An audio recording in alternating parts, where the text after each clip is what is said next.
आदाब दोस्तों, भैया आज की ताज़ा खबर ये है कि सरफराज अहमद ने रिटायरमेंट ले ली और एक अच्छा फैसला है। सरफराज हमारा डेफिनेटली हीरो था और कुछ हद तक उसके साथ नाइंसाफ़ी हुई, मगर ये भी याद रखें कि उसने 3 बरस तक तमाम फॉर्मेट्स में यानी कि टी20 और वनडे और टेस्ट तीनों फॉर्मेट्स में कप्तानी की।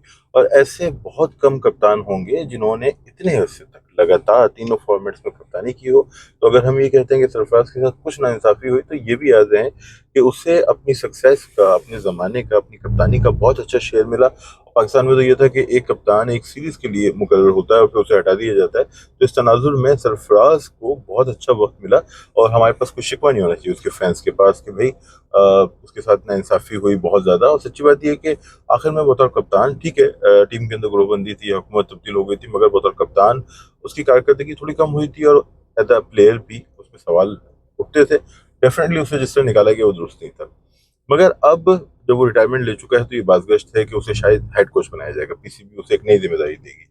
अब ये चीज़ कुछ जच नहीं रही, हालाँकि मैं सरफ़राज़ को एडमायर करता हूँ, मगर मुझे ऐसा लगता है कि एक ऐसे वक़्त में जब एक नाक़िस कमज़ोर टीम हमारे पास है, एक ऐसे वक़्त में जब टीम में गिरोहबंदियाँ हैं, टीम के ऊपर दामाद की टीम होने के इल्ज़ामात लग रहे हैं, 10 तरह के मसाइल हैं, तो सरफ़राज़ को ये ज़िम्मेदारी नहीं लेनी चाहिए, चूँकि बहुत मुश्किल है कि इन हालात में इस कमज़ोर टीम को वो उठा सके और ये टीम किसी बड़ी जगह पहुंचे और सरफराज को उसका शेयर मिले। वैसे कुछ भी नामुमकिन नहीं है, हो सकता है ऐसा हो जाए, मगर इसके इम्कानात कम दिखाई देते हैं।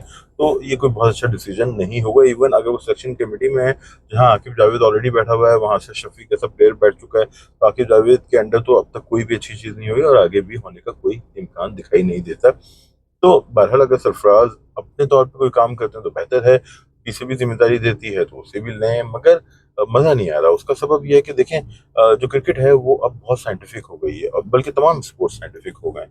और जो कोच होता है, जो हेड कोच होता है, बेसिकली मेंटोर होता है। मेंटोर के लिए बहुत ज़रूरी है कि वो कुछ इंटरनेशनल कोर्सेज कर चुका हो, जो स्टैंडर्ड्स हैं उनको फॉलो करता हो, उसकी कम्युनिकेशन बहुत अच्छी हो, उसका रूप और दबदबा हो, वो एक मेंटोर हो। तो डेफिनेटली सरफराज की अचीवमेंट्स बहुत ज़्यादा हैं, मगर क्या वो इन चीज़ों में पूरा उतरते हैं?